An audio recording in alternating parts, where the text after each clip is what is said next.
ते हुए गाड़ी चलाना, खाना खाते हुए टीवी देखना, ये सब करते रहना और फिर इनकी शिकायत रहती है कि मैं तनाव में जी रहा हूं।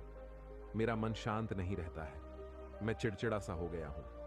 जब कोई व्यक्ति एक ही समय पर तीन तीन काम करेगा तो तनाव पैदा होना तो स्वाभाविक है, क्योंकि दिमाग तो एक समय पर पूरा ध्यान लगाकर सिर्फ एक ही काम को कर सकता है।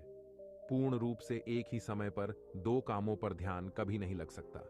तो दोस्तों, यहां पर सवाल ये उठता है कि हम ऐसा क्या करें जिसकी वजह से हम ऐसी परेशानी का सामना कर सके।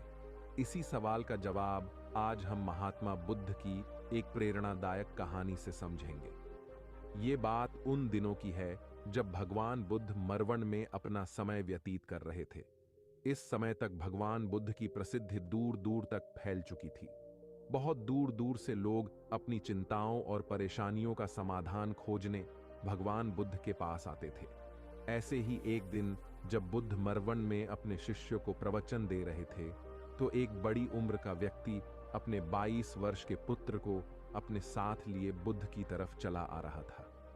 जब यह प्रवचन स्थल के पास पहुंच गए तो भगवान बुद्ध की नजर उन पर पड़ी और महात्मा बुद्ध ने इशारे में उसे बैठने के लिए कहा। जब प्रवचन समाप्त हो गया और सभी लोग वहां से चले गए तो बुद्ध ने उस व्यक्ति को अपने पास बुलाया और बैठने के लिए कहा। वहां चारों तरफ हरियाली छाई हुई थी, मौसम बहुत सुहाना था और तरह तरह के पक्षियों की आवाजें गूंज रही थी। ऐसा नजारा देखकर उस व्यक्ति को अंदर से असीम शांति महसूस हो रही थी। इसके बाद बुद्ध ने उस व्यक्ति से आने का कारण पूछा तो इस पर व्यक्ति ने कहा, है महात्मा, मैं 2 दिन की लंबी यात्रा करके अपने पुत्र को आपसे मिलवाने लाया हूं। ये मेरा इकलौता पुत्र है और ये हर समय थका थका सा रहता है। ऐसा लगता है जैसे इसके अंदर कोई जान ही नहीं है, कोई प्राण ही नहीं है। इसका स्वभाव भी काफी चिड़चिड़ा हो गया है।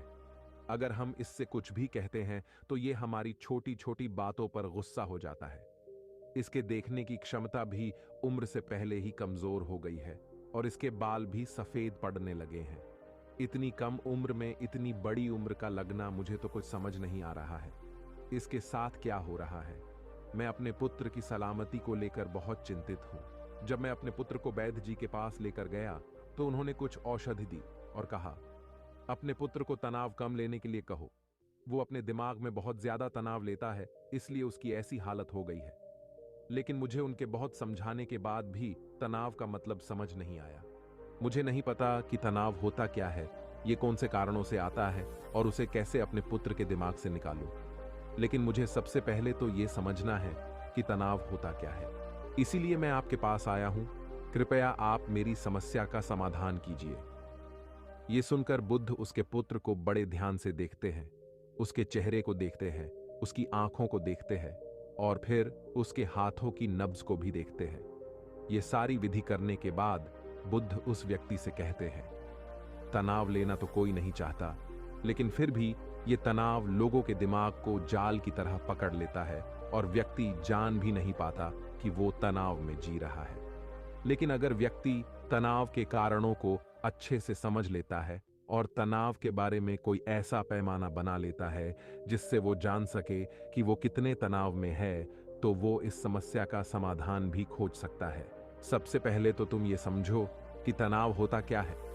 जब भी कोई व्यक्ति कोई काम कर रहा होता है लेकिन उसका मन कहीं दूर भटक रहा होता है, कल्पनाओं में होता है, तो उसके शरीर और मन के बीच एक दूरी पैदा हो जाती है। ये दूरी जितनी ज्यादा होगी, व्यक्ति उतनी ही ज्यादा बेहोशी की अवस्था में होता है और शरीर और मन के बीच की इसी दूरी, इसी खिंचाव को तनाव कहा जाता है। आखिर कोई पसंदीदा खेल खेलने के बाद व्यक्ति चुस्ती और खुशी से क्यों भर जाता है, जबकि उसने तो अपने शरीर को थकाया होता है। लेकिन समझने वाली बात यह है कि खेलते समय मन और शरीर एक साथ पूरी तरह से उस खेल में केंद्रित होते हैं, जिससे शरीर और मन के बीच दूरी पैदा नहीं होती और कोई तनाव पैदा नहीं होता। और अगर दिमाग में कोई तनाव था भी तो वो भी दूर हो जाता है। लेकिन इसके विरुद्ध जब हम कोई ऐसा काम करते हैं जो हमें पसंद नहीं है, तो हमारा शरीर तो उस काम को कर रहा होता है, लेकिन हमारा मन कहीं दूर कल्पनाओं में भटक रहा होता है, जिससे शरीर और मन के बीच एक दूरी पैदा हो गई और तनाव ने जन्म ले लिया। इसीलिए व्यक्ति को एक समय पर सिर्फ एक ही काम करना चाहिए और अपने तन और मन की सारी शक्ति उसी एक काम पर लगा देनी चाहिए जिससे व्यक्ति के अंदर तनाव पैदा ही ना हो। इसके बाद बुद्ध ने कहा, तनाव पैदा होने के मुख्य 8 कारण होते हैं और जिसने इन कारणों को समझ लिया वो जीवन भर तनाव मुक्त रह सकता है। मुख्य कारणों में सबसे पहला कारण है बहुत महत्वाकांक्षी होना, या फिर समझ लो बड़ा बनने की इच्छा रखने वाला। महत्वाकांक्षी होना अच्छी बात है, लेकिन क्या कभी आपने इस बात पर ध्यान दिया है कि इंसान के लक्ष्य कभी पूरे ही नहीं होते? उसका एक लक्ष्य पूरा हुआ नहीं कि वो दूसरे की तरफ भागने लगता है, दूसरा पूरा हुआ तो तीसरे की तरफ, और इस तरीके से वो अपने लक्ष्य को पाने के लिए जिंदगी भर गोल गोल घूमता रहता है। इसीलिए जो व्यक्ति अति महत्वाकांक्षी होता है, जिसने बड़े बड़े लक्ष्य बनाए होते हैं, वो वर्तमान में कभी रह ही नहीं पाता। उसका मन हमेशा भविष्य की योजनाएं बनाने में ही उलझा हुआ रहता है। उसका शरीर तो वर्तमान में रहता है, लेकिन उसका मन हमेशा भविष्य में ही रहता है, जिससे मन और शरीर के बीच दूरी पैदा हो जाती है और वो तनाव भरी जिंदगी जीने लगता है। बुद्ध के मुंह से ये बात सुन उस लड़के ने कहा, बुद्ध, तो फिर इसका मतलब है कि हमें लक्ष्य नहीं बनाना चाहिए, क्योंकि लक्ष्य बनाना भी तो महत्वाकांक्षा ही है। इस पर बुद्ध ने कहा, जीवन में लक्ष्य बनाना कोई गलत बात नहीं है, लेकिन समस्या तब उत्पन्न होती है जब वो अपना पूरा ध्यान उस लक्ष्य से मिलने वाले परिणाम पर ही लगा देते हैं और उसके परिणाम की चिंता करते रहते हैं। व्यक्ति को वर्तमान में जीना आना चाहिए। आप लक्ष्य बनाइए और उस लक्ष्य की प्राप्ति के लिए कड़ी मेहनत करिए, लेकिन साथ ही साथ आपको इस बात का भी ज्ञान होना चाहिए कि आप अभी वर्तमान में जी रहे हैं और वर्तमान ही सत्य है। बुद्ध ने आगे कहा, तनाव का दूसरा सबसे बड़ा कारण है ईर्ष्या।